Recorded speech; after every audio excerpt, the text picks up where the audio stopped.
大王宣米八子觐见。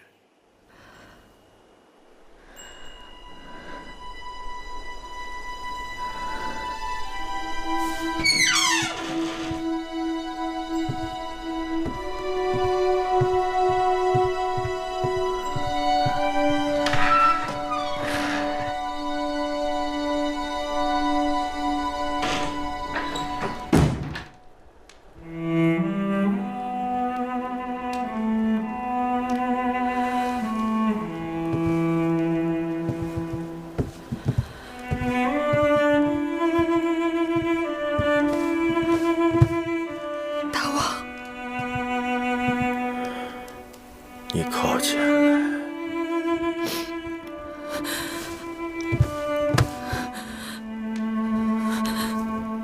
大王，寡人一生做事决断，唯有在你和继儿的事情上，处置的拖泥带水，心源不定，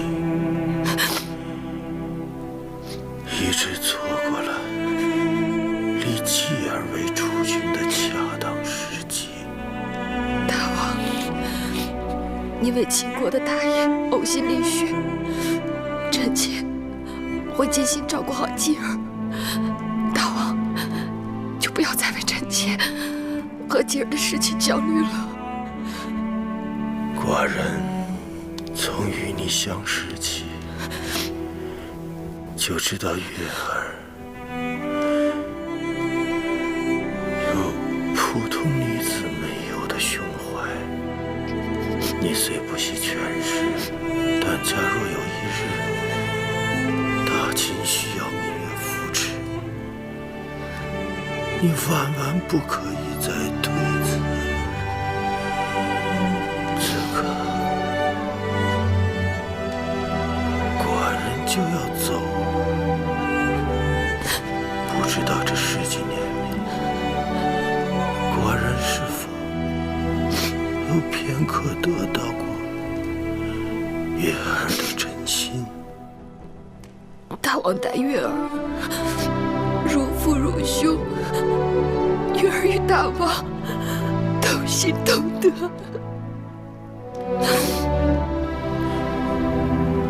到底还是如父如兄。不，大王是芈月的夫君。还是叫老伯吧，老伯不怪你。寡人儿女成群，真要是有你这样的一个女儿多好。可惜寡人要走了。老伯不能走，月儿不让老伯走，老伯不能走。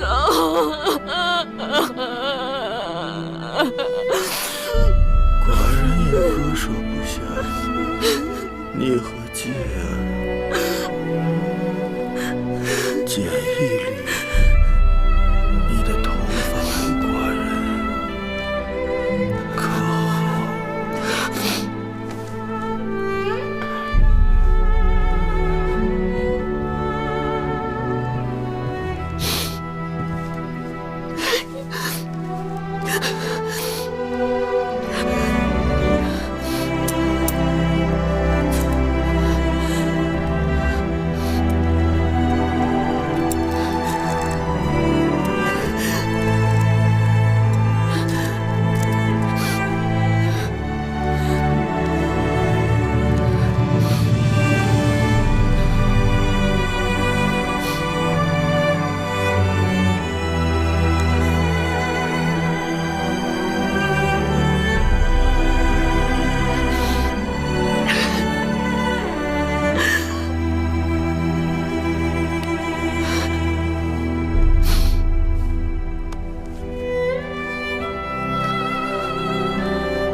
月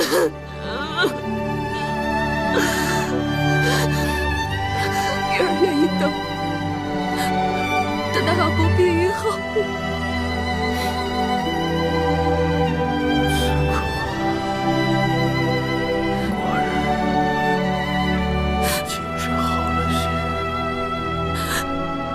你可愿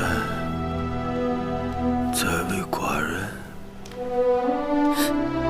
吹一曲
公元前311年，秦王嬴驷去世，谥号为秦惠文王。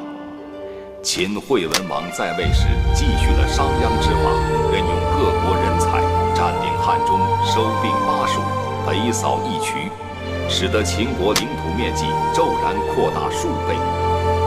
秦惠文王是秦国历史上承上启下的一代君王。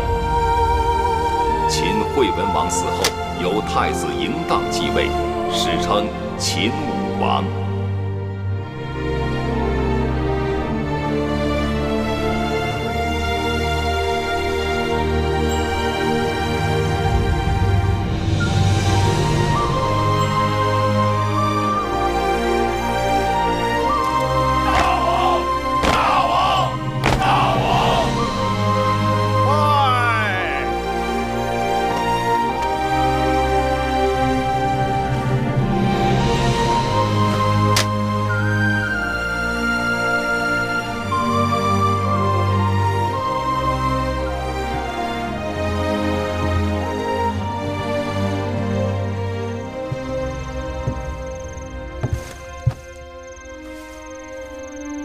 再有几日，新王就会依照先王的遗诏，分封宫里剩下的几位公子。不知继儿会被封到哪儿去？先王在世时，已给继儿做好打算。若不出意外，我们将赴蜀地。既然这样，香儿、慧儿还有木星，自然是要跟我们走的。剩下的人愿意走的一起走，实在有难处不能走的，多散些钱财，让他们各自也有好的去处。这么说，我们也应该尽早收拾行装，免得到时慌手慌脚的。倒也不用慌张。宣诏后，若真要启程，还有10日。再说路途遥远，东西带多了，反成累赘。蜀地那边有司马将军和小冉主持，就算缺了什么东西，到那儿再置办也来得及。这几日为了打理先王的后事，会后疲累很了。喝碗绿豆汤解解暑，一会儿早点歇息吧。我只不过勉强尽责罢了。先王死前，待我情义全无，如同路人。我和他只剩下名分了。小的拜见惠后。说吧，什么事？小的禀报之事过于机密。此时此刻，在我这儿，什么事都算不上机密。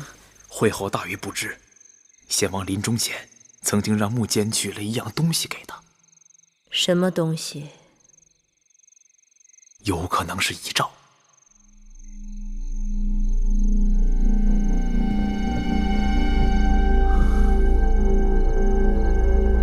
说吧。先王病重的时候，小的在承明殿跟着太子一旁侍奉，偶然看见先王临终前曾要木间去拿了一个专装诏书的木盒子。只是一个盒子。木间打开时，小的瞥了一眼，里面装的的确是帛书。什么内容？小的没有看到。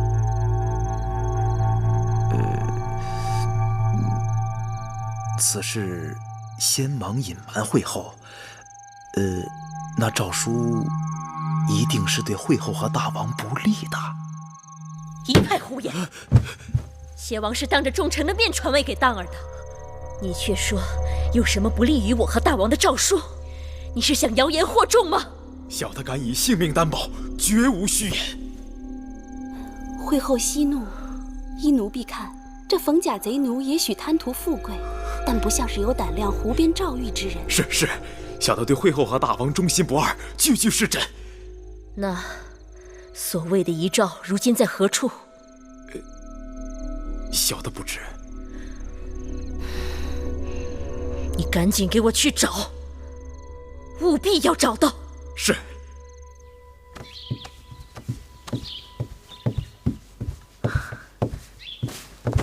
干爹，喝碗绿豆汤解解暑吧。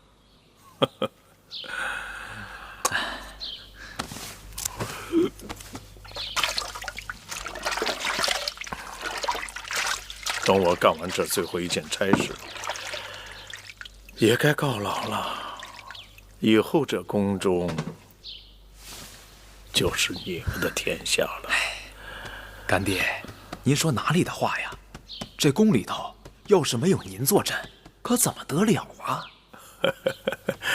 时移世易，一个下人，这辈子只能侍奉一个真正的主子，侍奉多了，那就里外不是人了。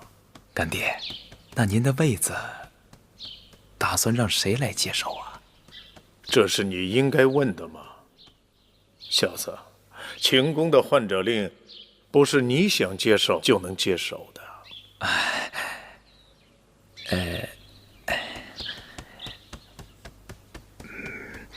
干爹，我听说先王曾经留下一份遗诏，您老可知啊？你说什么？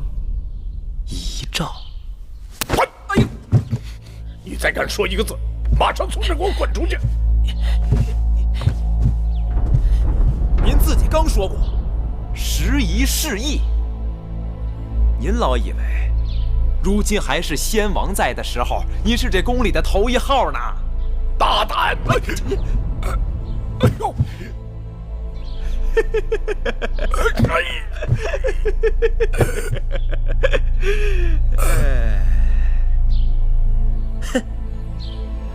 你跟你干爹下药。儿子，跟干爹学的本事不少，但下药这一手，干爹就要向我学了。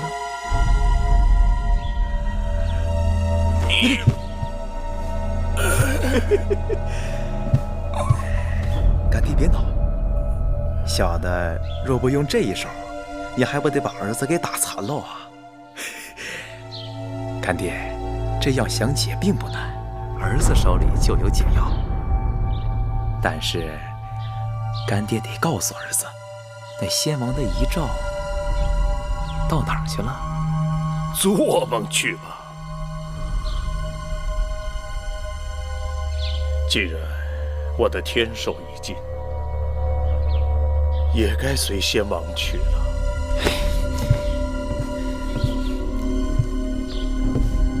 只要您告知那遗诏的去处，儿子必定好好打发您的后事。您辛苦一辈子了，若是能够陪葬惠陵，那是何等的风光！若是尸骨无存，野狼啃咬，那又是何等的凄惨呐！何况这秦宫9等18般刑罚，您也是烂熟于心的。这一招一招的过，只怕干爹这把年纪很难再撑得住喽。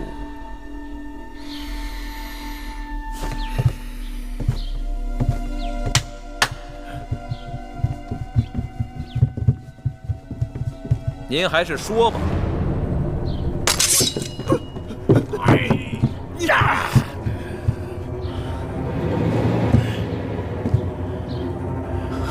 儿子，好好给你干爹收拾。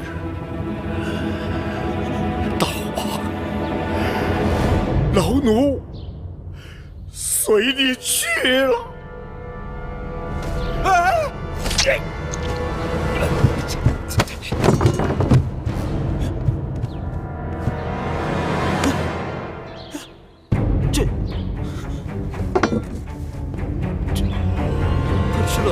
软骨散怎么还能动得了剑呢？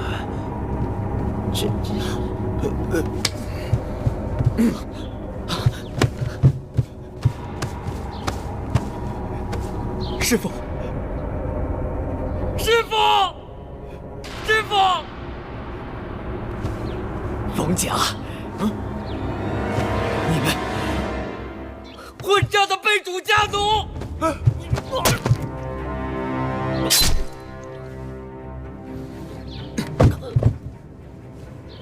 走！我找仔细了，不要放过任何角落啊！仔细找。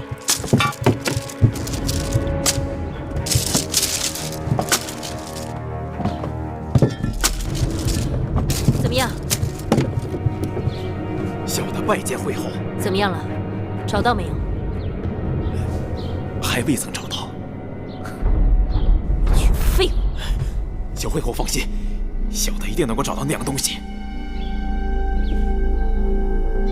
先王让穆坚拿的诏书，定是交给了什么人？小的记得，先王单独召见的人只有嬴夫人和芈八子。一定是芈八子，一定是芈八子拿了诏书。行了，都起来吧。不用找了。那这诏书，呈诏的人要没了，这诏书还有用吗？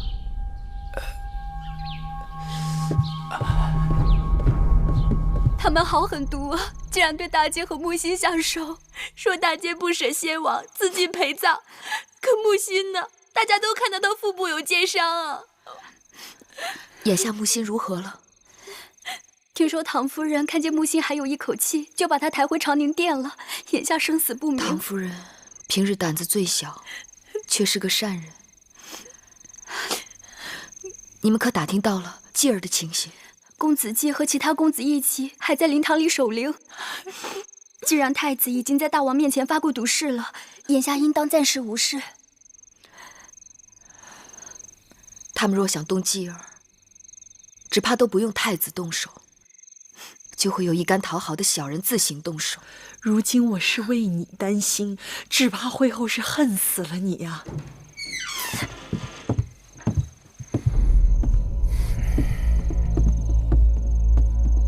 米八子，会后有请。果然，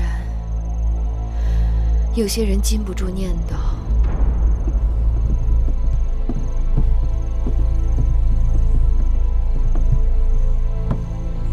会后，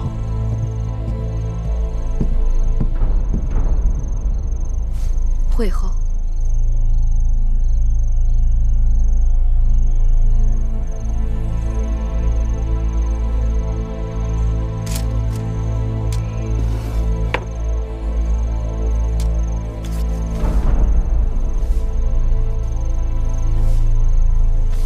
这是先王的遗诏，封你儿子为蜀侯，并允许其母随他入蜀。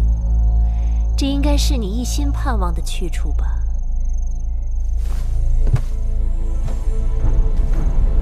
多谢先王，多谢会后。别谢我，先王为你打算的真是周到。可我不知你是否想要这道遗诏。会后何意？你若真想要，那就拿先王的另一道遗诏来换吧。还有一道遗诏，倘若我有，我何必要藏着掖着？先王又何必要封继儿为蜀侯呢？我也惶恐，怎么闹出两道遗诏？哪道是真，哪道是假？闹得宫中流言四起。我想，得有一个合适的人选，去先王那儿问个明白。既然先王在临终之前都对你割舍不下，还是你去一趟，较为稳妥。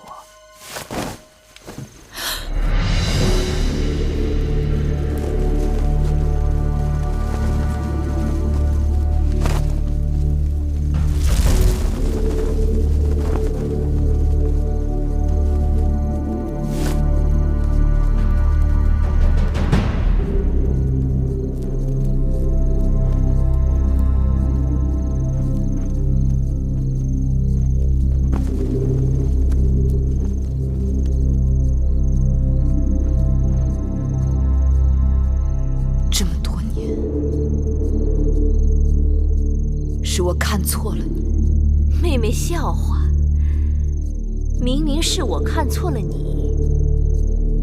这些年我看在姐妹情分上百般谦让，你却次次口是心非的哄骗我。我对你说过的话，句句真心。真心？哼！你说你绝不让公子季与荡儿争储位，我信你了。结果你却以守为攻，推举公子华做太子，想让我们两败俱伤。你说你要去巴蜀，我成全你，你最终却留在了宫中。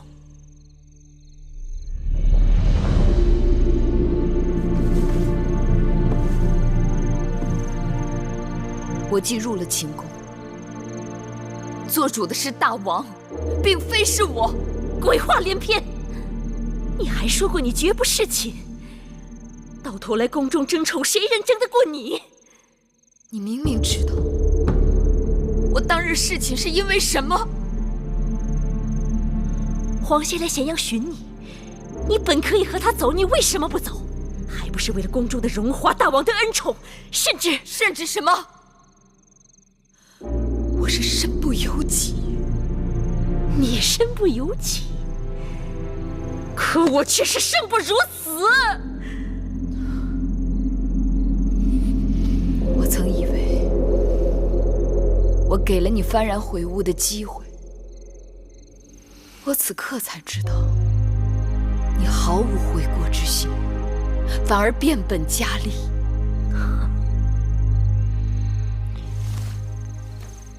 杀人峰一事，已让你我走到尽头。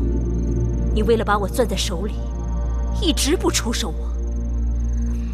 那些日子，没有人知道我是如何过来的。整日忍气吞声，心惊肉跳，而你呢，最终违背诺言，向先王出手我。幸好先王走得急了些，不然这大秦就废后易楚了，你的孩儿就成了社稷之主了。你想要害人，何须要讲出这些个害人的理由？我就想让你死得明白些。说句良心话，先王去了，我曾想过放你一马，可突兀着又出了道遗诏，你让我实在是无路可走。千万别怪我，反之，换作是妹妹，一定也不会手软。好了，说什么也没用，我会筹办得风风光光的，送你走。既然你要杀我，那你对我的妻儿也不会手软。公子季，你的心头肉，天人永隔，骨肉分离，令人恻隐，我感同身受。定会安排妥当，让你们母子早日团聚。新王江山还未坐稳，作为母后，你就大开杀戒，会遭报应的。大秦江山与你再无干系，好好的，准备上路吧。冯甲在，这可是先王要的人，看好了，别出什么意外。是。密八子，请吧。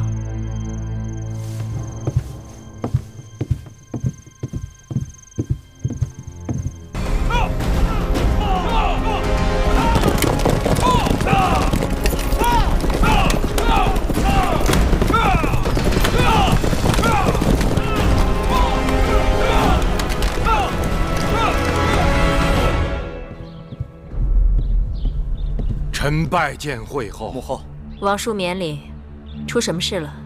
惠后可知，昨日和今日咸阳城内外各路兵马调遣甚急。怎么回事？有魏夫人的儿子公子华的人马，也有魏良人的儿子公子池的人马，更有魏冉的人马。魏冉不是在蜀中平乱吗？身为将领，无照擅自回京，当诛杀。我也是今日才看到巴蜀那边传来的报捷文书，蜀中乱象已平，陈庄、伏诛、司马错和魏冉已立下大功。魏冉回京是奉司马错之命带兵回来复命的。魏冉回京这么大的事，大王和王叔竟然事先毫无察觉。那文书被张仪扣在手里多日，我今日问他，他说是因先王病重又至驾崩，所以不是要紧的政务就推延递交了。而魏冉说是奉司马错之命，但他日夜兼程，用了不到5日就赶回来了。就算赶回来又怎样？大秦法度森严，他身为带兵之将，难道还敢造反不成？他大约是听说了什么，无把柄。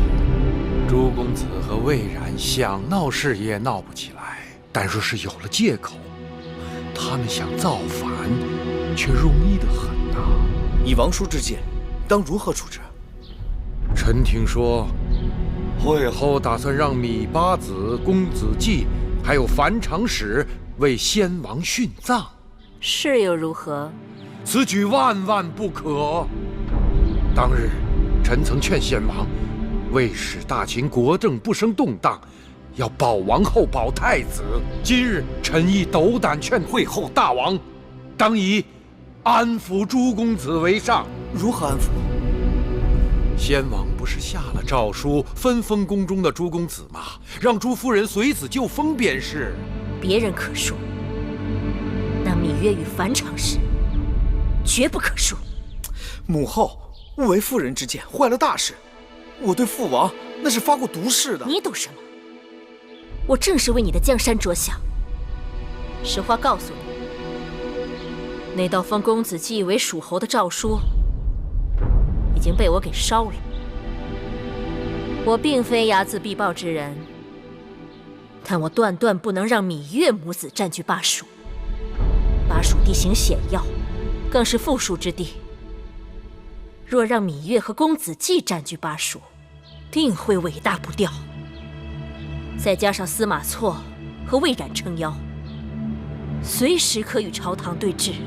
新王即位，当以稳定为上。会后千万要慎重啊！多谢王叔提醒，我自当深明大义。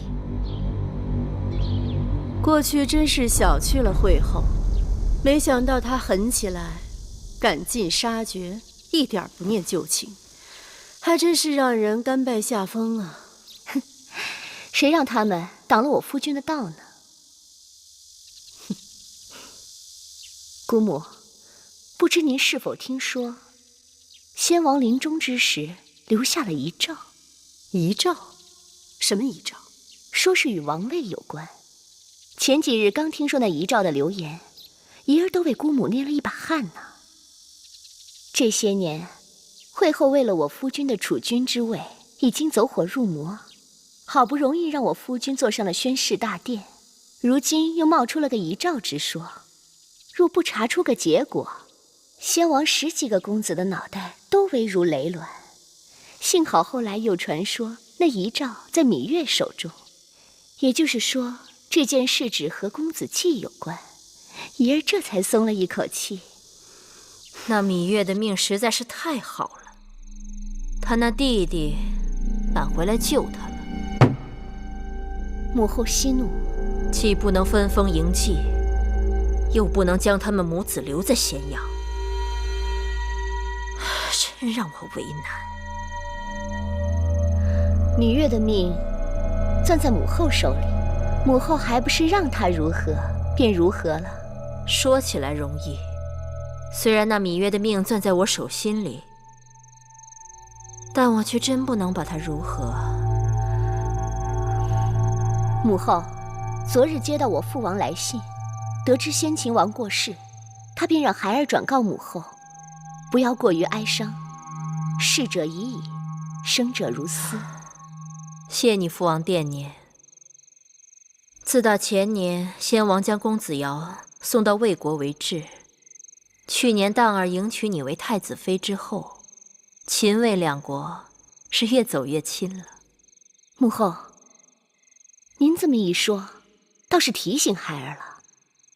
王之诸子，除了分封，还有一职分。你是说两国交质？不知母后以为如何？你是说让他们当质子？我与那芈月都出自楚国，我王兄恨透了他们母子，就送他们去楚国，恐怕不妥。母后，楚国固然是您的母国，但同样也是芈八子的母国。楚国紧邻巴蜀，而魏冉偏偏又是蜀地将领。芈八子的另一个弟弟芈戎也在楚国。如果让他们这些人在巴蜀会合，后果将不堪设想。此话有理。最好有一处地方有一个人不喜欢芈月，刚好又能听我们调遣。姨儿不说，我还真想不起来。这世上还真有那么一个地方，还真有那么一个人。他何止是不喜欢芈月，简直是不共戴天。就算食其肉，寝其皮，也不能解其心头之怨。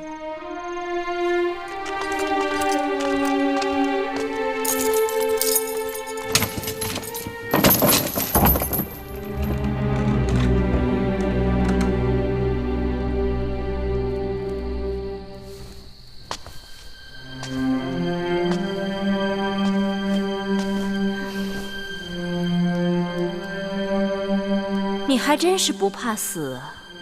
有人已经自掘坟墓，我只不过是先行一步。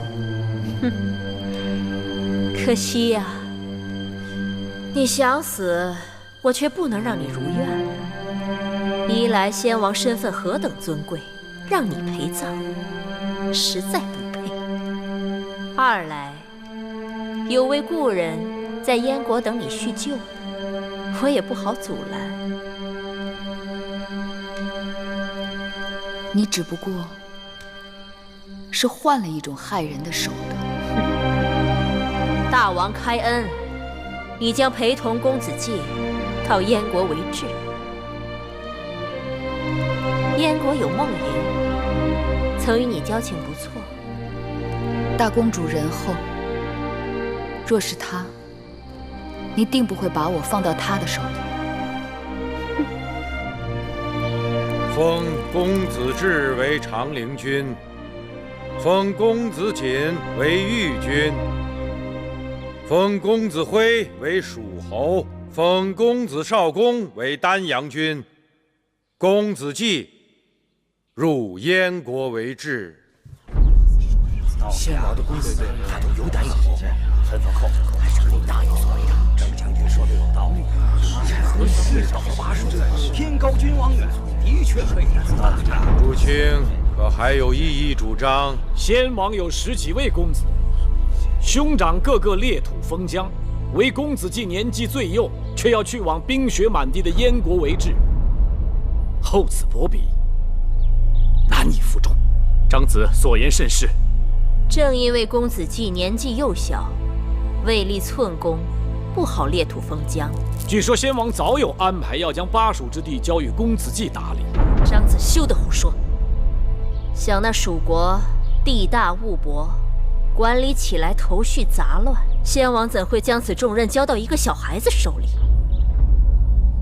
更何况，秦燕两国如手如足，此去燕国为质，是嬴稷身为嬴氏子孙的职责。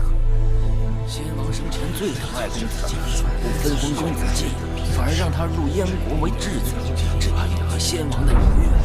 这质子之事过于突兀，何不缓一缓再做商议？既然是众公子分封，还是不要失了退场才好。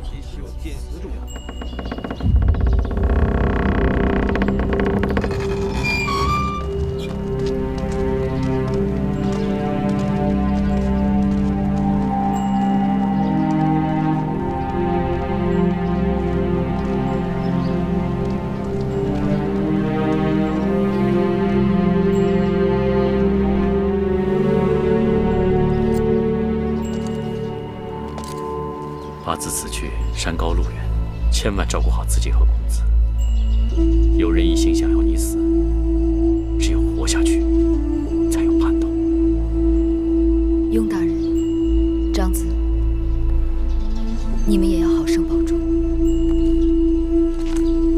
那是自然。当初你不愿意留在秦宫，看来你是对的。张仪糊涂啊！但是张仪还要等到有朝一日鲁布依仗，迎接芈八子和公子季回朝。到那时，只要张仪还有一口气，一定会尽心竭力来辅佐公子季。千里送君，终有一别。两位就不要再送了。芈八子，公子季，这位是杜景将军。由他护送你二位入燕。再告诉八字一声，那樊长史割舍不下与先王的情分，已经在宫里上吊自尽了。大王会好好的发送樊长史的。樊长史真是个有情有义之人呐。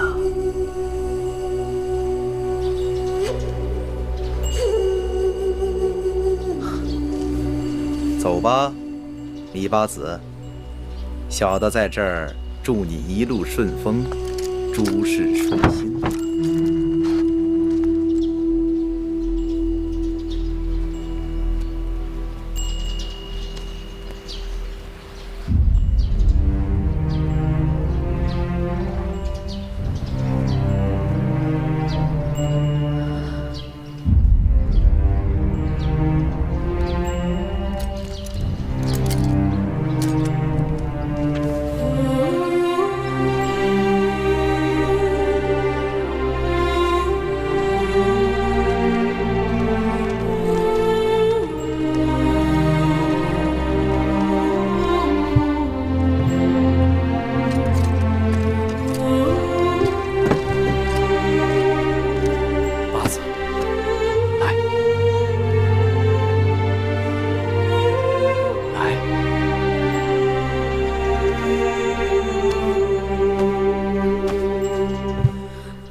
二位大人，小的先回去了。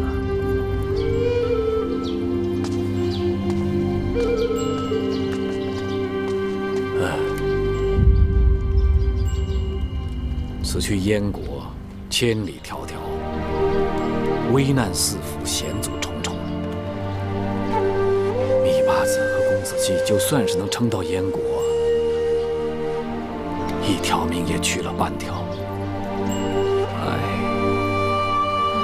怪我当初真不该劝他留下。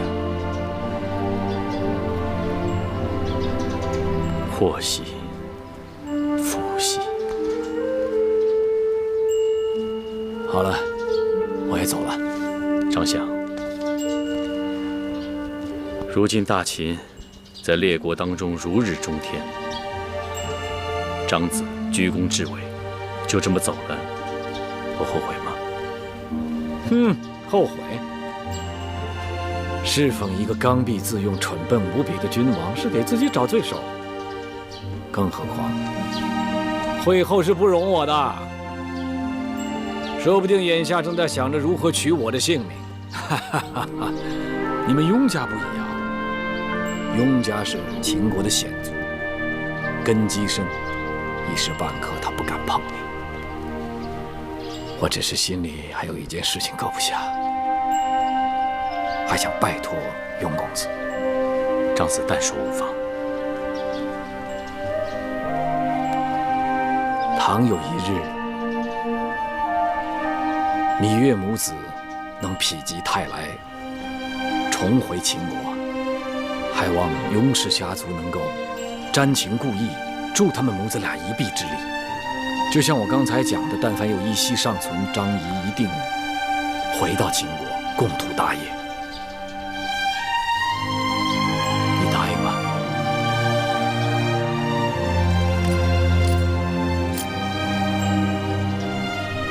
雍瑞定不负长子所托。好，那就谢了。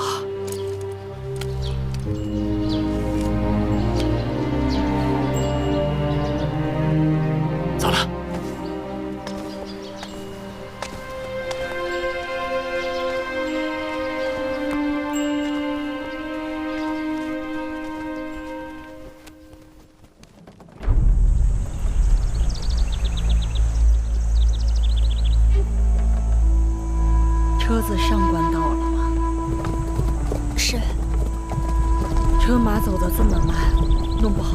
时赶不到驿站了。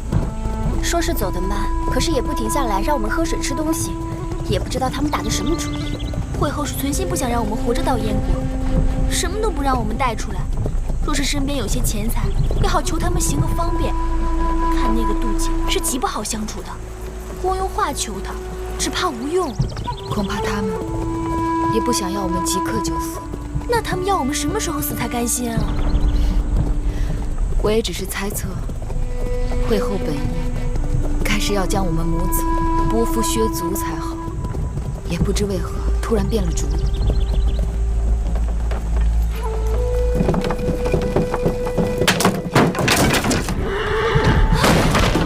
怎么回事啊？这都在车里坐好了，不管发生任何事情，我不让你们下车，不许下车。香儿，跟我下去看看。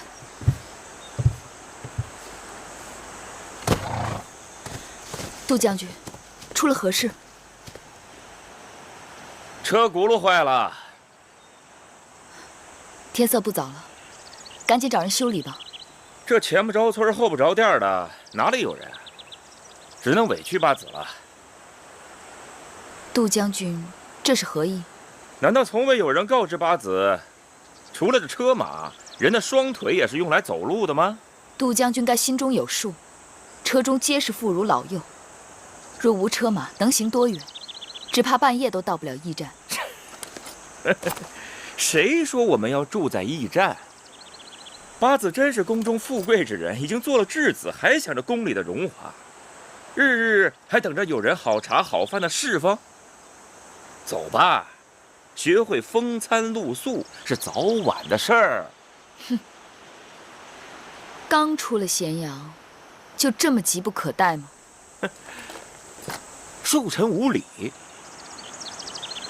八子，乘车而行，想也不要想了，走还是不走？你们质子的衣食住行都由我说了算，老实顺从，两下好说。耍花样滑头，哼，那就需要怪微臣翻脸不认人了。这马鞭子打着你们，就是爬，也要给我爬到进城去。你们几个，把他们从车里给我拖下来！是。公子既是先王之幼子，大王的兄弟，你们谁敢动？大王若真喜欢这个兄弟，也不会送他做质子。你敢？大秦律法严明，质子行凶违法，也可获罪格杀。上！下来！下来！什么人？住手！小冉！将军，将军！哎！将军！将军！哎！将军！将军饶命！将军饶命！让他们都放下兵器！放下兵器！放下兵器！别打！将军！将军别打！小冉，你竟然对我姐姐无礼，还要欺负我的外甥！先让你尝尝这把面子，我再砍了你的狗头！饶命！夫人饶命啊！在下也是不得已啊！小冉，你是奉何人之命？究竟让你做些什么？说。宫里只是让我想些办法，让公子和夫人在路上多吃些苦头。好啊，既然敢做别人的狗，就得做好被宰的准备。米夫人饶命！米夫人饶命啊！我也是没有办法。小的家中老的老，小的小，被人挟持，真的是身不由己啊！夫人，小冉，暂且留他一条命吧。把这个狗东西给我压下去。是。谢谢夫人，谢谢将军，谢谢夫人。舅舅，姐儿，舅舅，亏得你及时赶到。姐姐，你没事吧？离开咸阳城之前，他们就把车轱辘上的铁钉卸去了些。能走到这儿，已经算是万幸。姐姐，咱们得在天黑之前赶到驿站。在那儿，你也可以好好歇歇。我可要追上你了，小冉，亏得你带人来了。不然继儿和奎库他们肯定要吃苦头。自从得知会后要把姐姐和继儿送到燕国去做质子，我就猜到他们会在洛城做手脚，所以一路跟过来。但还是没想到他们这么迫不及待，刚出咸阳1日就凶相毕露。那妒忌，大约也是为了向主子邀功心切。姐姐也要尽快拿定主意，今晚投宿驿站，你我要好好商议下一步该去哪儿。去哪儿？去燕国，犹如羊入虎口，在那里还不知道有多少凶险等着姐姐，笃定是去不得。可除了燕国，我们又能去哪里？秦国虽大，却无我们母子立足之地。继儿是秦国派往燕国的质子，出逃到燕国之外的任何地方都是杀身之罪。我们若如此做，只怕正合了会后的心思。更何况，眼下哪一国肯为了庇护我们而去得罪强秦？大不了就逃了，又如何？只怕那时会后他们也鞭长莫及吧。继儿是先王之子，秦国是他的母国，他的父王还指望他有一日能为母国社稷出力。若成了一名逃犯，那当真是断送了继儿的一切。那我跟姐姐一起去燕国。不，你不能去。姐姐，记着，有你在秦国，想办法立住脚，将来才有姐姐和继儿的归路。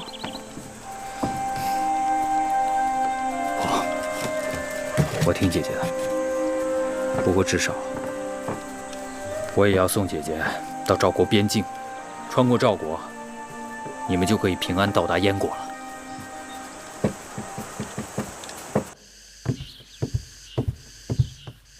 会后，人请来了吗？迎夫人说她身子不适。自从先王过世，迎夫人的身子就从未好过。是迎夫人不知好歹。那日我问芈月遗诏的事，她说她不知，我还一直不信，以为她骗我。此刻琢磨，她当时的神情和口气，却不像是作假。这么说，那遗诏与她无关？先王那么偏宠芈月母子，遗诏肯定与他们有关，只是东西不在芈月手里罢了。那会在哪儿呢？此刻谁躲着怕见我，就该在谁那儿。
迎夫人的琴声至色呜咽，雅人听了是高山流水，俗人听了不过是对牛鼓簧罢了。我曾3番5次的派人请夫人到宫中相聚，都被夫人婉拒了。今日我只好亲自来了，从夫人的琴声中听出，夫人的身子果然不适。这琴声忐忑，看来是心病。不做亏心事，不怕鬼喊门。会后突然光临我的寒舍，定不是来听我抚琴的吧？之前早想来看望夫人，可知道夫人喜欢肃静，才没能前来打搅。眼下我这大门明明是任人出入，还说什么打搅？听说先王在世时，常来向夫人讨教。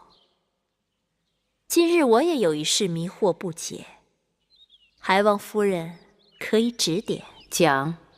不知夫人是否听说，先王临终时，曾留下一样东西？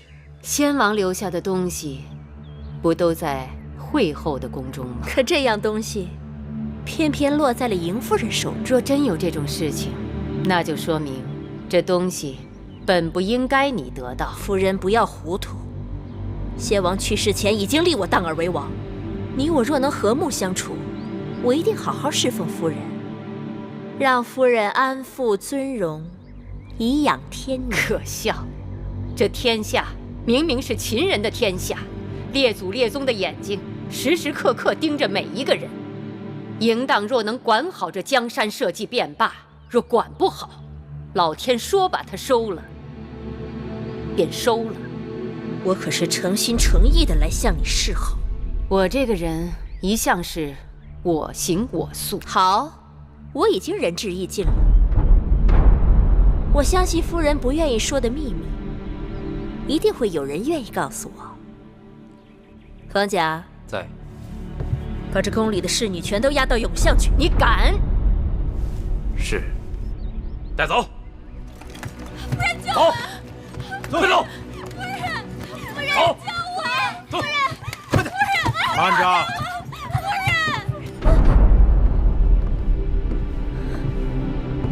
会后，会后，张姐，嬴夫人，会后大驾光临北郊行宫，真是让人又惊又喜。会后这是来搜宫的。这北郊行宫是先王赐给嬴夫人的住处，先王刚走，这嬴夫人的住处便被搅得鸡犬不宁。先王地下有知，恐怕会恼怒不安吧。不知会后为何事大动干戈？宫中丢了一样至宝，有人看见是嬴夫人的手下拿了，我过来问个究竟。那是什么宝物？有何证据证明此东西在嬴夫人这里？道听途说不足为凭。嬴夫人也是微臣的长姐，看在先王的份上，给老臣个面子。车厘子，雍大人，我并不是想为难嬴夫人，可嬴夫人一心与我作对，还望二位能够劝嬴夫人回心转意。我有的是耐心，若这东西真在嬴夫人手里，迟早我是会知道的。回宫。既然会后盯上了你，他就不会善罢甘休。不如你我离开此地，暂时避避风头。你的意思是说，带我一起离开秦国，逍遥人生？你若愿意，明日便可启程。先王对我有所托付，我要在这里替先王看着嬴荡的一举一动，岂能随意离去？你这个人呢？你认识我这么多年了，要想变也难了。好，那我就在咸阳城里陪着你。姐姐，我只能送你们到这儿了。拐过这个山口，前面就是赵国边境。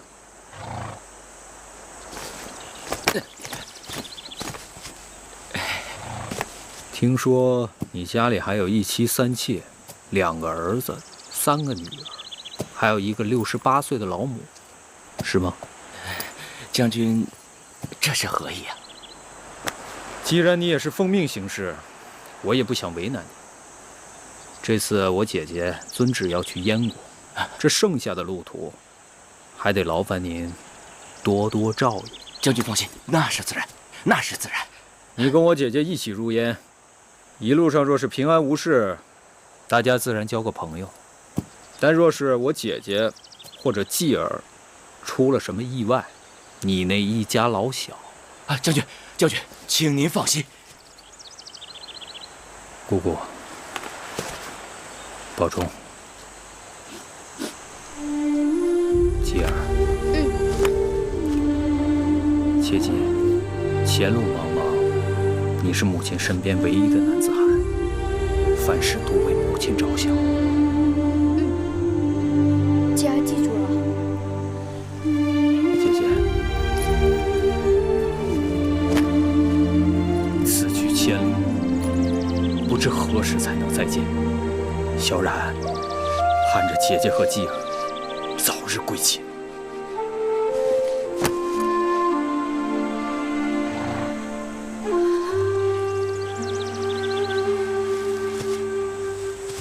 小冉，起来。小冉放心，姐姐走了，你和白起留在大齐。遇事要先学会自保，千万不能硬碰硬。有你们在，我和继儿也有份期盼。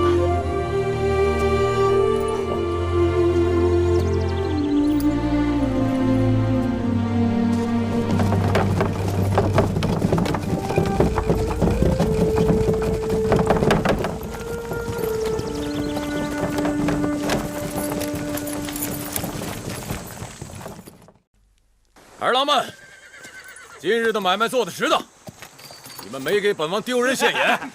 来吃，喝。大王，咱们这次运气不错，一出手就碰上了几只肥羊。秦王死了，如今秦国上下手忙脚乱，再也顾不上咱们。如果这时候我们不去四处打点秋草，如何过渡？对，来。大王，大王，你看，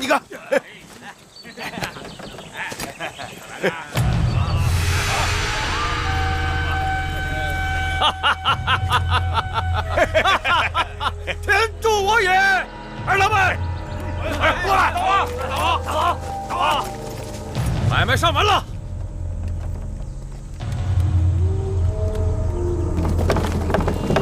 杜将军，快到中午了，让大家喝口水，歇歇脚，吃口干粮吧。是，夫人说的对。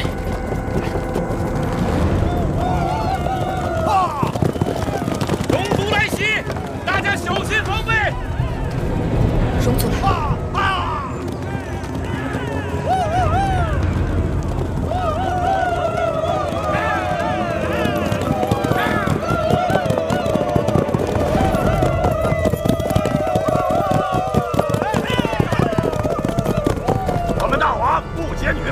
只劫钱财，识相的留下身边钱财，各自走路，免得两下伤了和气。夫人，这可如何是好啊？将军不必大动干戈，他们是妾身的故人，让我前去与他们说说话。你们都在车里坐好了，谁都不许下车。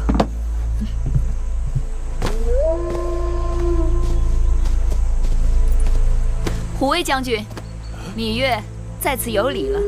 月公主，几载不见，义渠君又做起旧日买卖了。这草原上的百姓得吃得喝呀，不做生意怎么活？那芈月愿意和义渠君谈笔好生意。好啊！你们在这边等我，我去就来。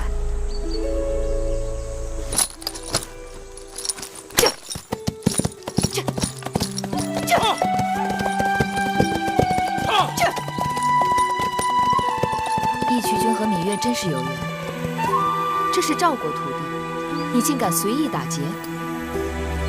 原来这个地方也是我义渠的地盘，虽说眼下被他们抢去了，但是我义渠人想来就来，想走就走。哎，月公主怎么会来这儿呢？秦王去世，新王和会后秘书要我和继儿入燕为质子。去燕国？那个地方冰天雪地，鸟都不拉屎。芈月幸运，去燕国已经是死里逃生。那会后芈姝不是你亲姐姐吗？秦王尸骨未寒就欺辱你们母子，这个女人的心怎么这么狠毒？天不灭我芈月，义渠君不必担心。既然如此，你索性跟我走吧。去哪儿？回义渠，那儿天高云阔，逍遥自在，整个草原任你我驰骋啊！什么会后秦王，见鬼去吧！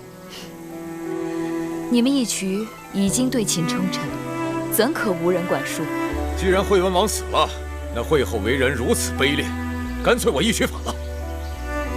当初我义渠是对惠文王称臣，如今惠文王走了，他惠后算个什么东西？敢欺辱月公主你！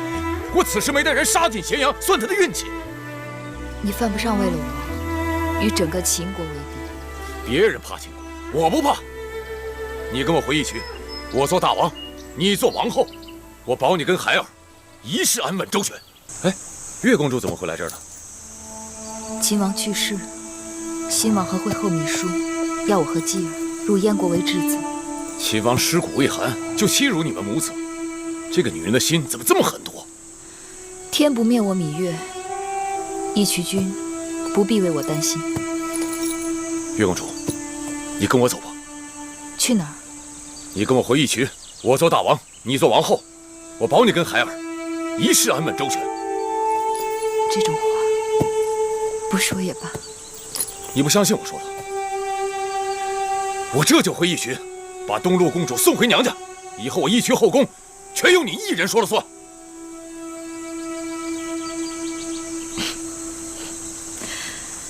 你真是没变，还和过去一样，连打劫的方式都一样。你还是那个义渠王。你也没变，你仍是我心目中的那个月公主。时移世易，你眼前的这个女子，和你从前认识的那个女子，早已不同。有什么不同啊？就因为你做过秦王的女人，我不在乎。我说的不同，不是这个。那是什么？你对我挖心挖肝的好，期望我成为你的女人，可我却有别的心思。你想要什么？我自己的命，我想自己做主。自己做主？这如今乱糟糟的世道，一个弱女子若想活，只有靠男人。我芈月前半生都靠在男人身上，这剩下的日子不靠也罢。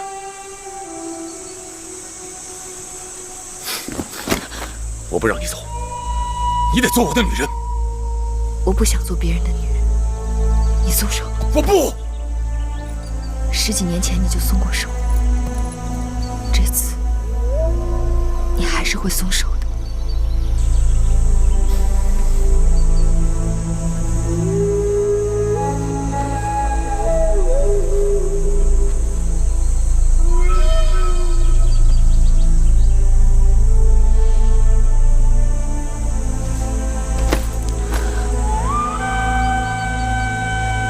芈月，谢义渠君高义薄语，不管走多远，我都不会忘记。在我最无助的当口，曾有人说要带我走，要带我的孩儿如亲生骨肉般疼爱，并承诺给我一世周全。这些话足够支撑我走很远很远的路。好吧，若有一日你需要我的时候，就朝义渠的方向冲我招招手，我纵马即刻就到。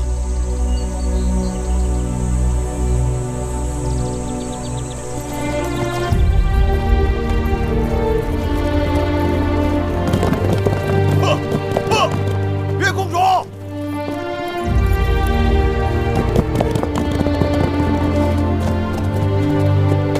月公主，五位将军。月公主，这是我们大王给月公主路上用的盘缠。燕国寒冷，这些皮毛带在身上，月公主也好做些衣裳穿。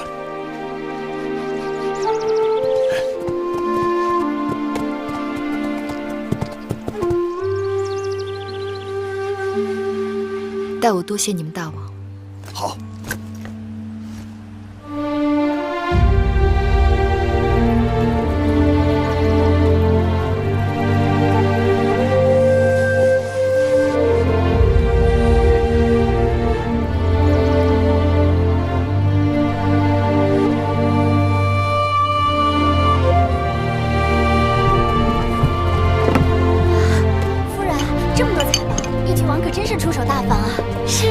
义渠王可算是雪中送炭的，会后把我们从宫里两手空空的赶出来，就是想让我们饿死、冻死。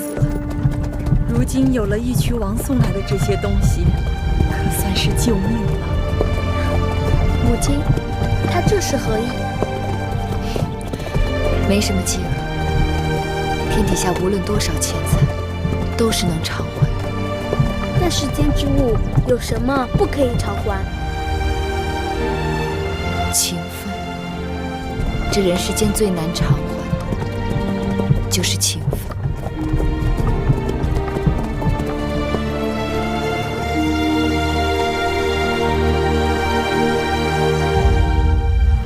天寒地冻，哪有什么生意？还是收拾一下回家吧。这雪是越下越大。继儿，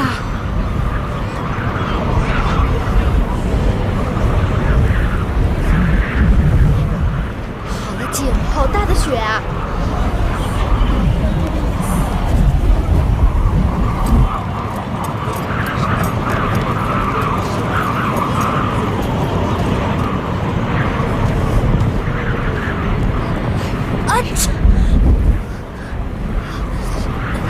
这个地方好冷啊！我手脚都冻僵了。人家公子季都没有寒冷，你却先叫起来，丢人。是很冷吗？都冷到骨头里去了。公子，你冷不冷？婆婆，这燕国怎么这么冷啊？这燕国呀，就是以寒冷闻名的。还记得你魏冉舅舅小的时候，最盼望有一天能到燕国看冻掉鼻子和耳朵的燕人。亏得有义渠王送的这些毛皮，不然的话真要被冻死了。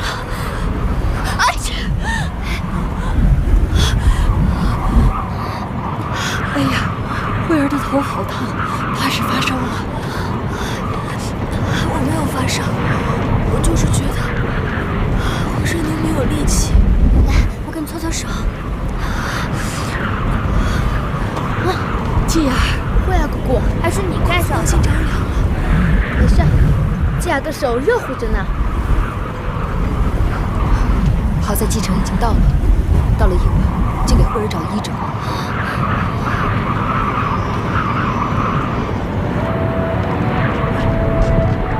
夫人请，公子请。将军请。夫人，我们为您准备了上饭。这附近有医者吗？有，医馆门口就有一个行医的医者。夫人需要，小人马上叫人去请。有劳了。夫人这边请。将军，您在那边。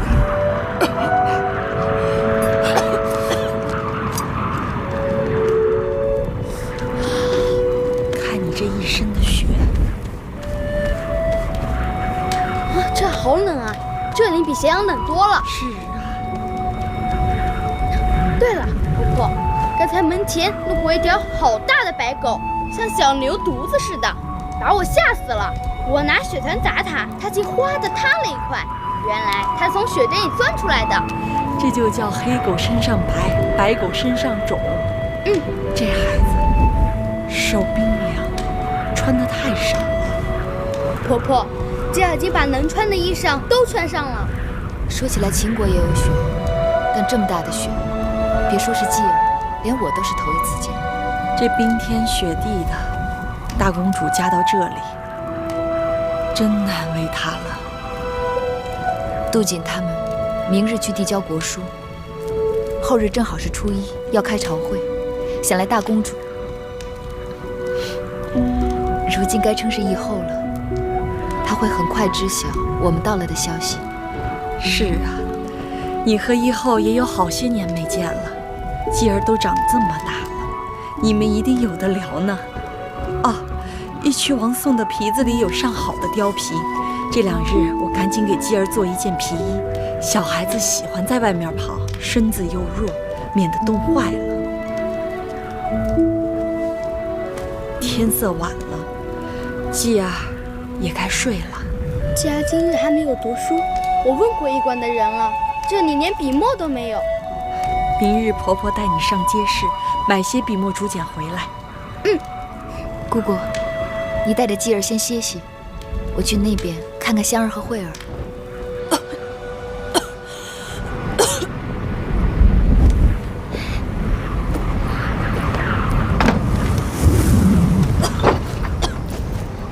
夫人，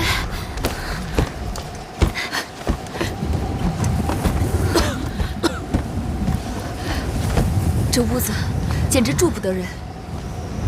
我明日想办法给你们换一间好的，快躺下。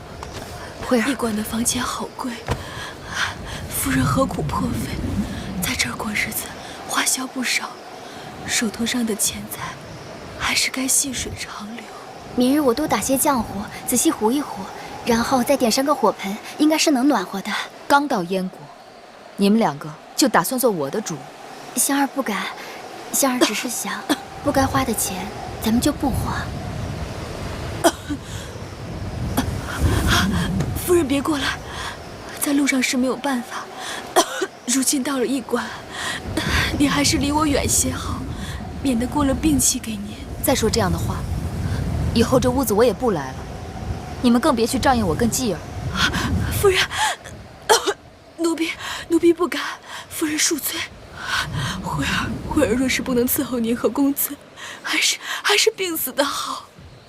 夫人也不用太牵挂，那医者说了是风寒，再吃几服药就好了。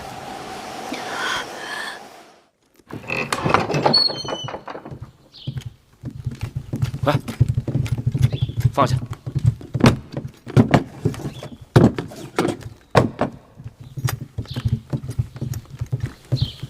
国相夫人，这是惠后给您的礼物和信。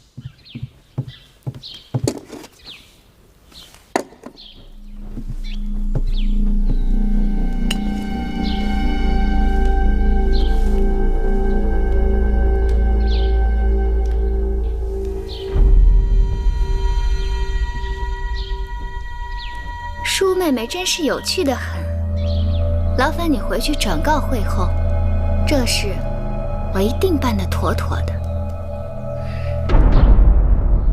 其实她何必这样客气？这件事我比她还上心呢。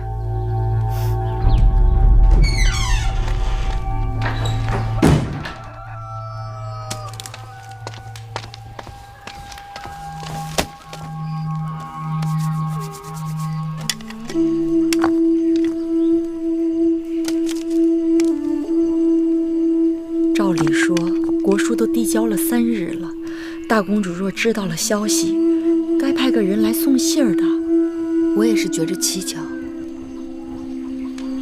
或是那国书还没有送到大公主手里。都说这燕国名义上是公子侄做燕王，但因为年幼，实际都是国相郭伟大权在握，国事都是由他说了算。要不再找杜景问问，他到底是秦国派来的使者，应当能跟燕国国相说得上话。别指望那家伙，他本是势利之人。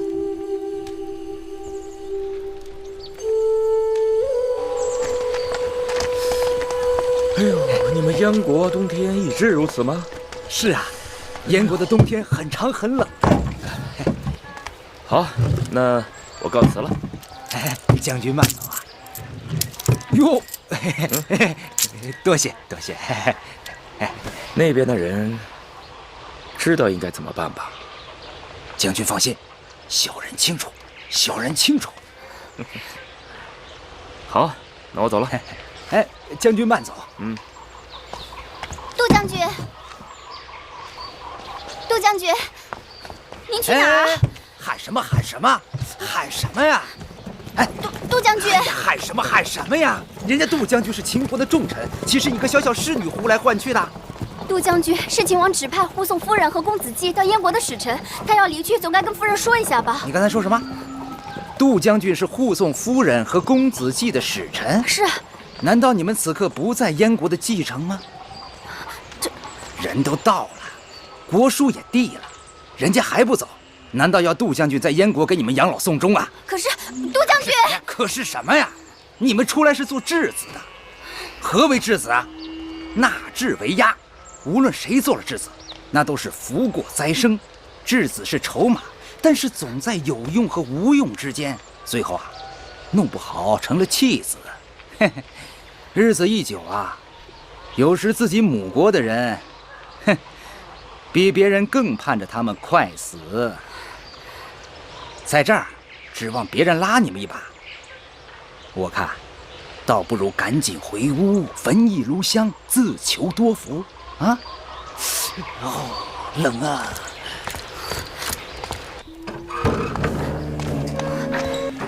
夫人，怎么了？杜金跑了。跑就跑吧，这种蛮心昧己的龌龊小人，少了他耳根更清净。可不知道以后什么时候才能见我们。杜景递交了国书，却杳无音信。照理讲，他该知晓我们来了，就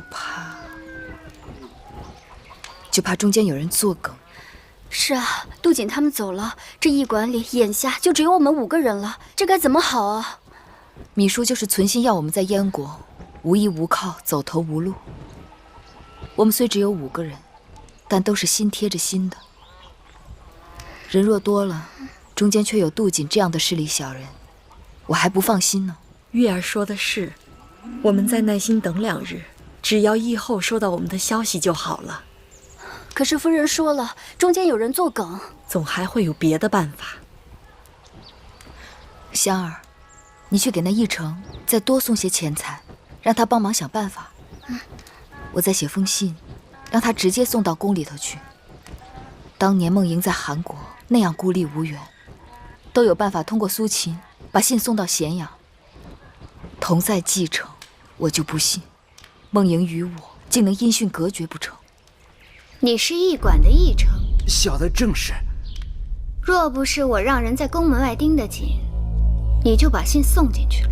小的不敢，小的不敢。哼，你是2头拿钱，2头办事，对吗？哎呀，小的该死，小的糊涂，小的是被那猪油蒙了心。那封信呢？哦，在这儿。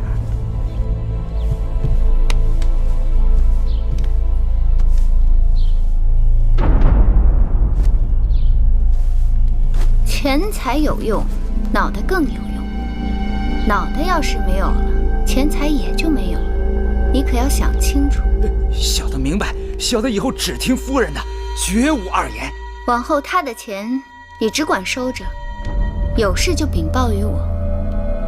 是。起来吧。谢夫人。回驿馆见了他该怎么说，不用我教你吧？夫人放心，这个事情小人知道。那就好。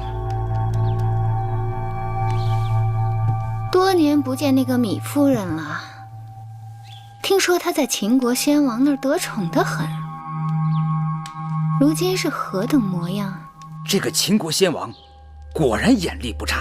闵夫人虽然不是说什么国色天香，但也是娉婷秀雅，风采照人。那身边的人儿一个个是清丽脱俗。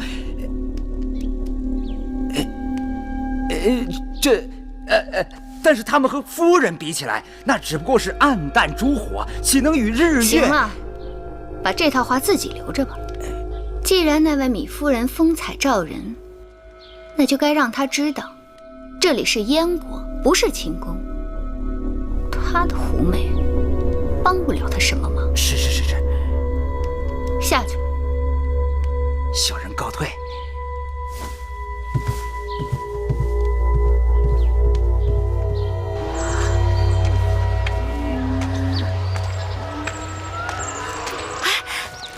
韩五爷，韩五爷，韩五爷，你把信送了没有？宫中可有回复？不好意思，多喝了2杯。慧儿姑娘放心，这信呐，我已经递进去了，那些门吏都收了我好多礼。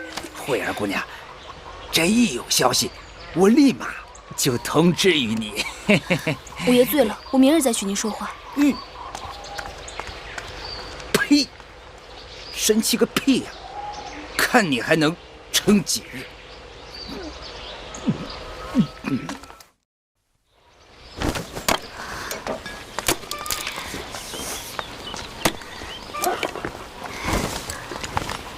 韩五爷，慧儿那丫头，我怎么好几日都没有看见她了？慧儿她忙着呢。韩五爷，你又喝多了。哎，韩五爷，宫里有回音了吗？宫里？你也是刚从秦宫里出来的，知道这宫门深似海，哪是我等能够轻易出入的？我已经叫人把信给递进去了，那算是完成使命了。至于这回信嘛，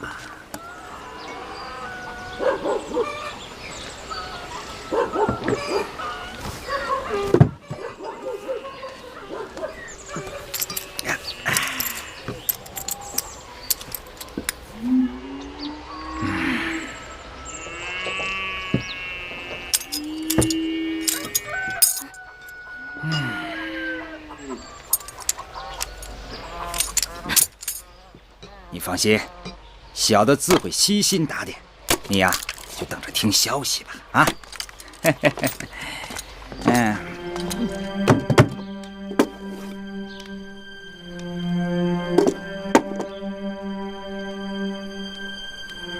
怎么了，姑姑？这一成天天索要钱财，拿走了那么多钱，可那送出去的信就如同石沉大海。这一成靠不住了，还是我自己去吧。外面天寒地冻的，夫人应当顾及自己的身子，若是染上风寒该怎么办呢？要不我和你一起去？还是我和香儿一起去吧。姑姑和慧儿陪着继儿，我们尽快回来。这儿，都扫干净了啊！哎，好，别把我划走了。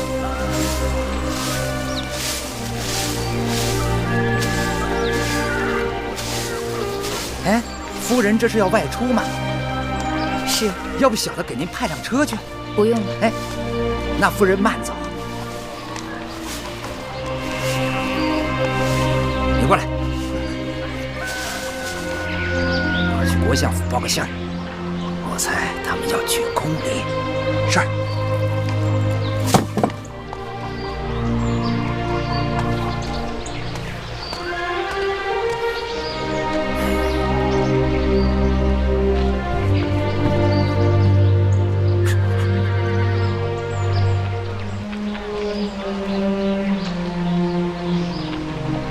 为王建国，变方正位，体国经也，设官分职。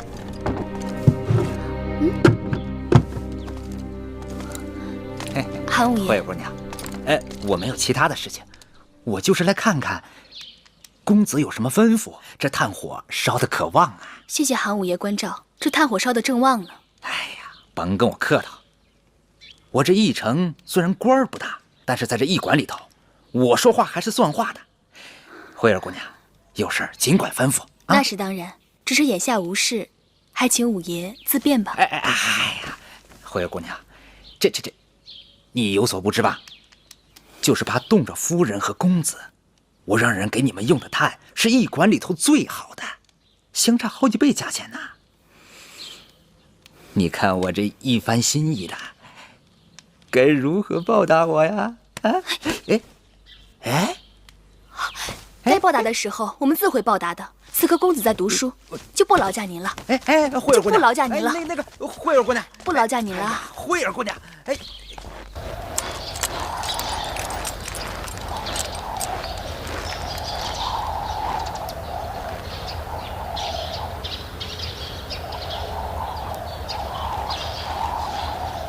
站住！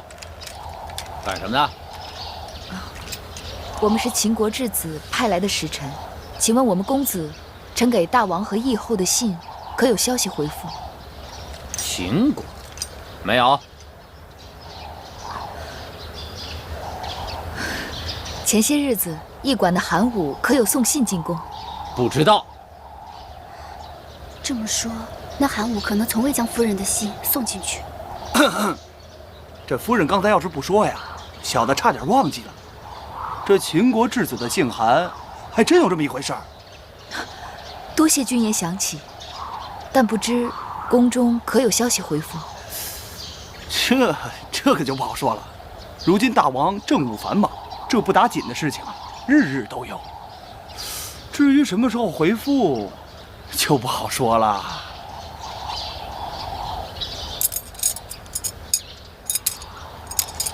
义后身边有一位心腹女御，名叫青青，我与她有旧，不知可否行个方便，帮我传个话给她？既然夫人和这女御是故人，那就好说了。就不知道这夫人要传什么话给她。凡将此玉佩转交给女御，就说故人在驿馆等候消息。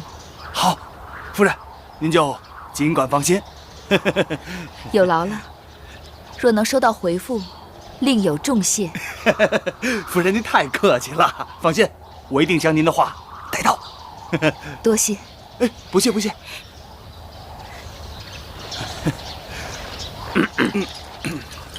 天气不错，兄弟们辛苦了，辛苦。瞧瞧，值多少钱呢？好小子，发财了呀！发什么财呀？就这点小财，那算什么呀？你我都是兄弟，有财咱们大家一块儿发。值完这班岗，你我一同去国相府领赏去。有这好事儿？这位米夫人真是出手阔绰，金银玉石源源不断，也怪秦国会后过于厚道，居然能够让他们带这么多钱财上路。听秦国的杜将军说，是他们离开咸阳的时候有人奉送的。到燕国来做质子，一路既有兵马护送，又有人奉上珠宝，这是何意啊？向我们燕国示威？这也太没有规矩了！既然是来做质子，就该夹起尾巴做人，还想飞扬跋扈，真不知天高地厚。夫人说的甚是。你说他的好日子是不是该到头了？夫人说到头了，那就到头了，让他们尝尝苦日子。得秦王恩宠多年，喝蜜糖都不觉得甜了。这回我倒是要看看，那位米夫人还有什么本事翻身。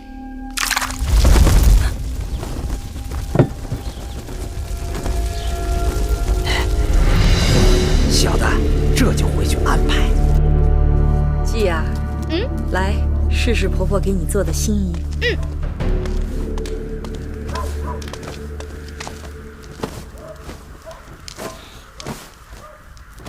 好暖和呀！明日我就穿它出门，再大的风雪我也不怕了。是不是大了点儿啊？不大，今年略大些，明年就正好了。到了后年，说不定就短了。那也是，小孩子家的，这衣服呀，永远追不上他们的个头。季儿啊，婆婆是又盼着你长，又怕你长。等有一日你娶了亲，婆婆也算是放心了。季儿若是娶了亲，就让媳妇侍奉婆婆，给婆婆做新衣裳。好，为了季儿这句话呀，婆婆一定多活2年，等着享咱们季儿的福呢。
婆，姑姑。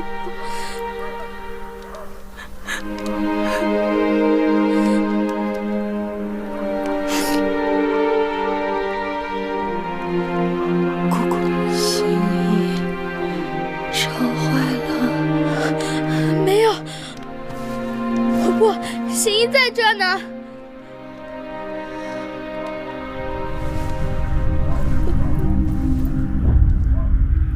衣服好着呢，一点都没烧坏。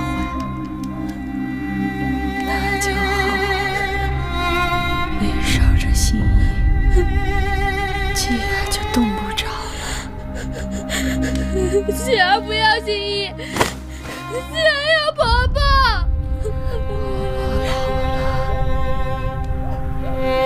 没心意能为继儿遮风挡雪，婆婆老了，没有了。姑姑为月儿母子遮风挡雨几10年，月儿不能没有姑姑。姑姑一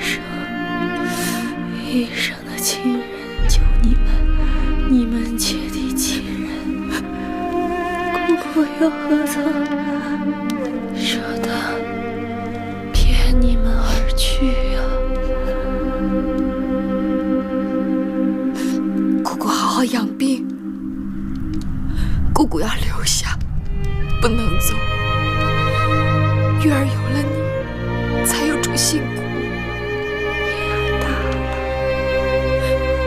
能自己做主。我不要，不要，我宁愿自己死。不许你这么说，你该知道，有柔儿小人能活下来要多少？后宫你死我活。不知分，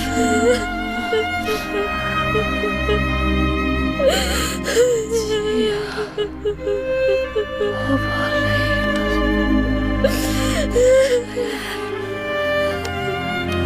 婆婆谢谢我。继儿好孝顺，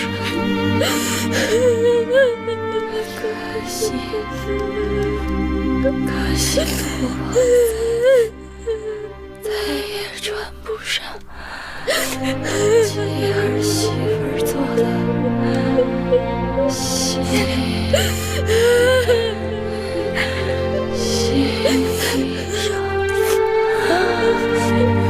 婆婆，婆婆，婆婆，婆婆。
眼下还在奴婢的屋子里，夫人如何打算尽忘所有，给姑姑置办一口好棺木，体体面面的给姑姑发丧？知道了。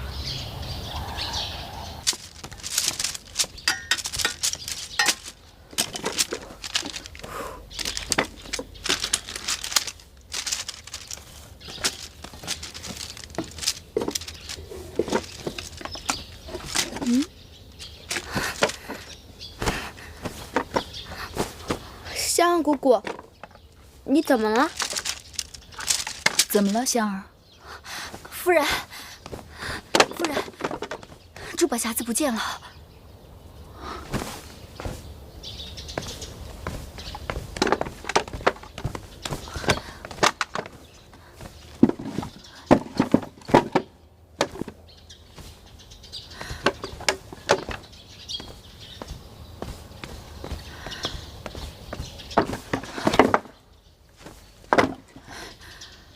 从着火到此刻，就这么几个时辰。那匣子原先一直放在榻边的，没挪过地方。我找了，可是没有。不会啊！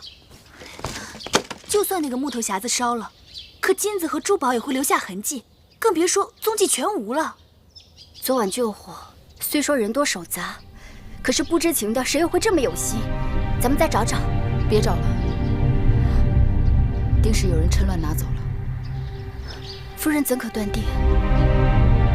昨晚睡前，你们两个检查火盆了没有？夫人吩咐过的事，我和慧儿怎敢忘记？我和魁姑睡前也检查过。怎么会？专烧了我们这个屋子？难道有人故意纵火？十有八九。我想起来了。前2日，夫人和香儿出门，姑姑去了厨房，那个奕成跑到屋里来搭讪，一双眼睛贼溜溜地看着那个匣子。是啊，当时那珠宝匣子就放在那儿，一定是那个韩武见财起意。我去找他。夫人，我们要不要报官？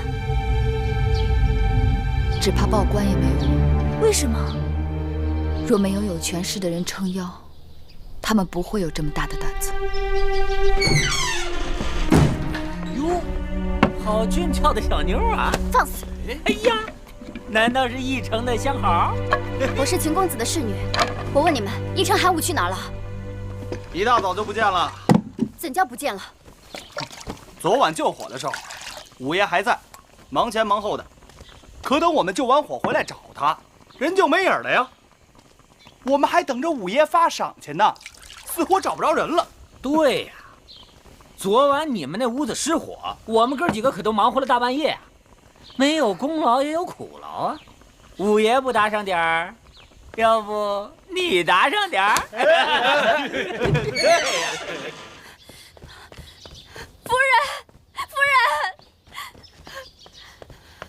怎么？是不是人去屋空了？是。贼得了手，焉能不跑？家徒四壁，一无所有，这可怎么办呢？我和继儿先搬到你们屋里，和你们一起住。母亲，大姐姐是燕国义后，她若知道了，会来看我们吗？梦莹，她若是知道了，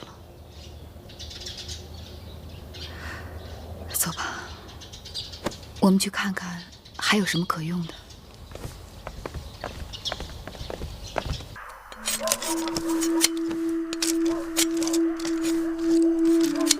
夫人，这些衣裳已经千疮百孔了，还能穿吗？2、3件改成1件，还是能派上用场的。母亲和我把这些竹简挑挑拣拣，也能派上用场。我们的房间四面透风，破旧寒冷，委屈夫人和公子了。能有这样一个容身之处，我已经知足了。只怕再这么下去，连这样的屋子，我们也住不上了。我觉得事情远远没有这样简单。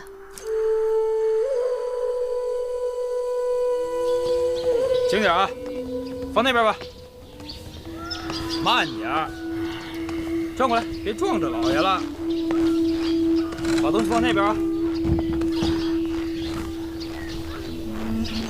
你，来，喝。你是何人？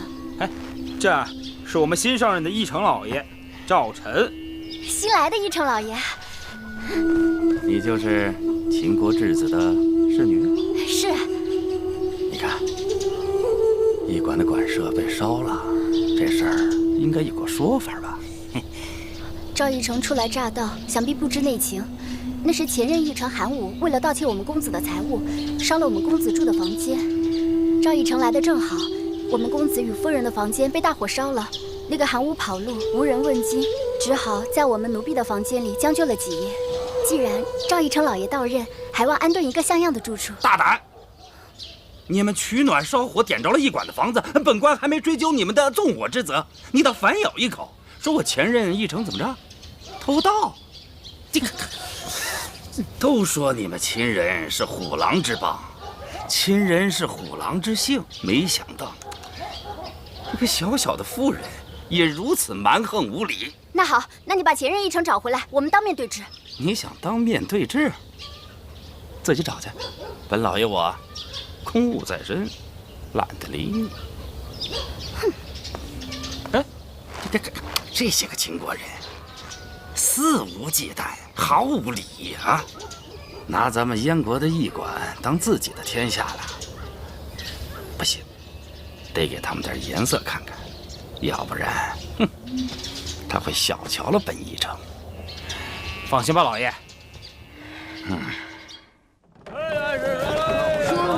哎，好气派一仗！让开，让开！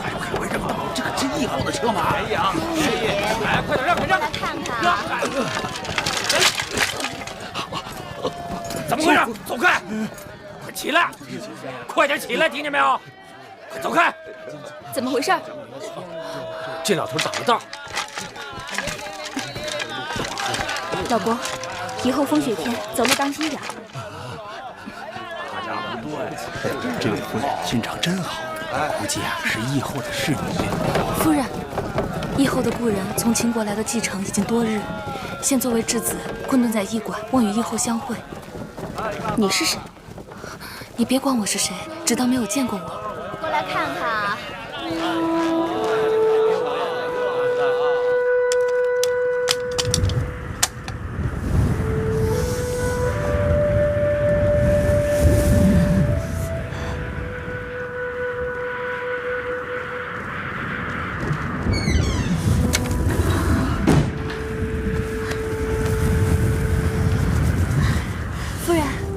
来的义成答应给炭火了吗？他不给，这贪得无厌的家伙，就只要一些柴米和炭火，他却推三阻四，勒索无度。一点吃食，一点炭火，能值几何？最可气的是，他居然坐地起价。这平时晴天出太阳的时候还好，可这冰天雪地的，他囤积居奇，明明知道我们没有钱了，还把吃食和炭火都开出了天价。慧儿。这批礼金已经抄好了，趁天还未黑，你一会儿出去换点钱，买炭火吧。公子的手都已经有冻疮了，可咱们再也没有更值钱的东西了，就连魁姑给公子做的那件貂皮衣裳都已经送去当铺。可奴婢无能，竟让公子受苦，让夫人如此辛劳。我虽一生惊骇流离，险象环生。但却是第一次尝到没有钱的滋味。过去总以为，只要离开宫中，那便是天高云阔，自在逍遥。却不想，宫中的明争暗斗，那是不缺衣食的；宫外的自在逍遥，却是要以饥寒交迫为代价。怪不得那些人挤破头丢了脑袋，也要跻身王侯之堂。母亲，姐儿好饿。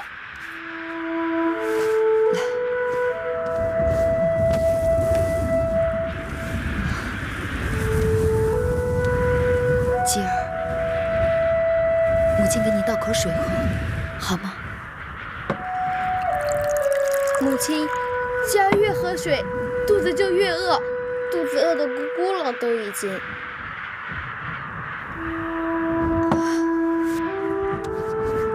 继儿，还记得母亲跟你讲过晋文公重耳的故事吗？记得。重耳在外流亡19年，颠沛流离，衣食不周，最后却成了一代霸主。继儿不比重耳差，不管怎样逆境，都要坚强。晋文公重耳在外流亡，有胡衍、赵崔等谋臣相随，齐桓公、秦穆公等诸侯争相以女嫁之。惠儿姑姑和香儿姑姑就是胡衍和赵崔吗？是，惠姑姑、香姑姑，就是胡衍、赵崔。继儿知道了，继儿会勉励自己，继儿出去跑一跑，身上就没有那么冷了，肚子就没有那么饿了。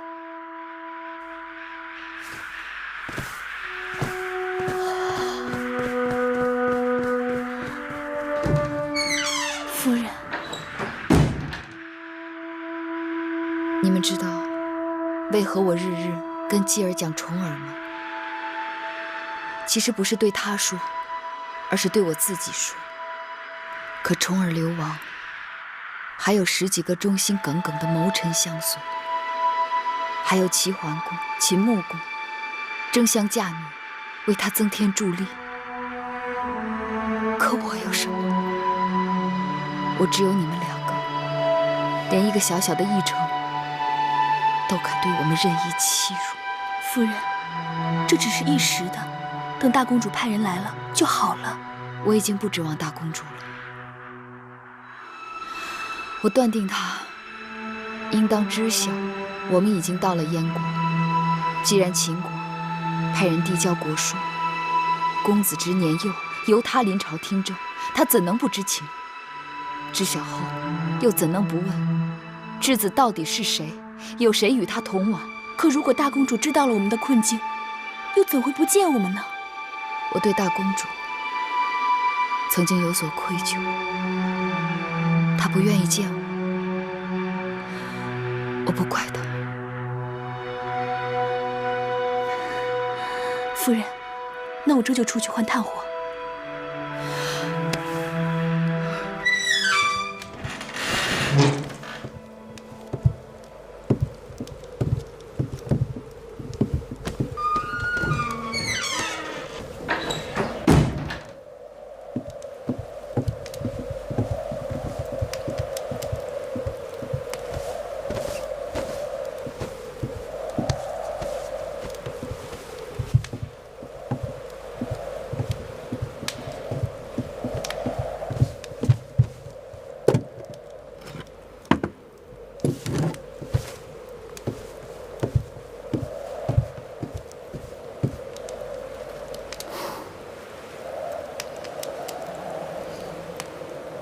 芊芊，你今日怎么了？心不在焉的样子。先下去吧。是。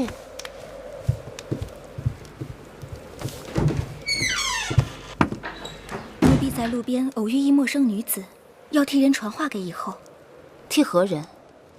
说是秦国的质子，以后的故人。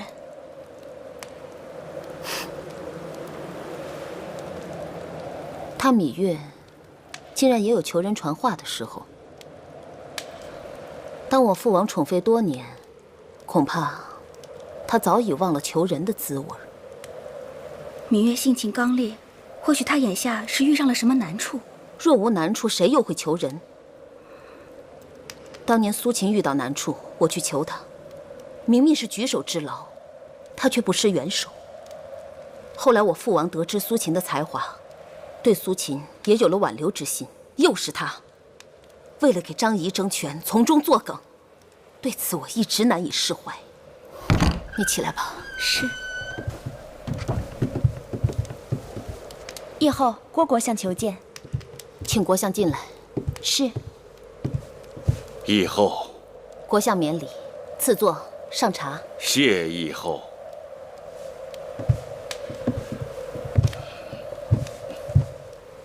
议后可听说一喜事？有何喜事？东周世子苏秦近日要来燕国。苏秦？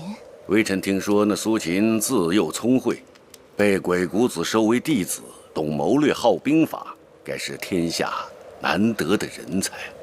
苏秦来了，太好了。以后他山之石可以攻玉，既然是人才难得，等他到了，国相就请他住进黄金台，贵宾礼待。以后贤明。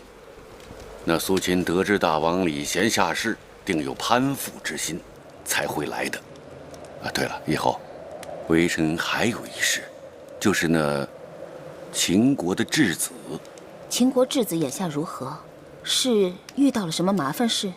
微臣听说那些个质子狂妄自大，桀骜不驯，衣食无忧，却还百般的挑剔。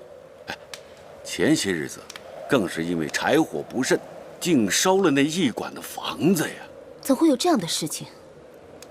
怪不得他托人前来找我。说起来，那质子的母亲芈月也跟我有些交情，而且还是我父王的宠妃。可如今时过境迁，物是人非了。其实麻烦的是，秦国使臣交递的国书中，还带了惠后芈书的一封信，信中要我们对那质子严加管束，生活上更不可过分优渥，语气十分严厉。倘若回绝，恐怕有得罪秦国之嫌。国相有何对策？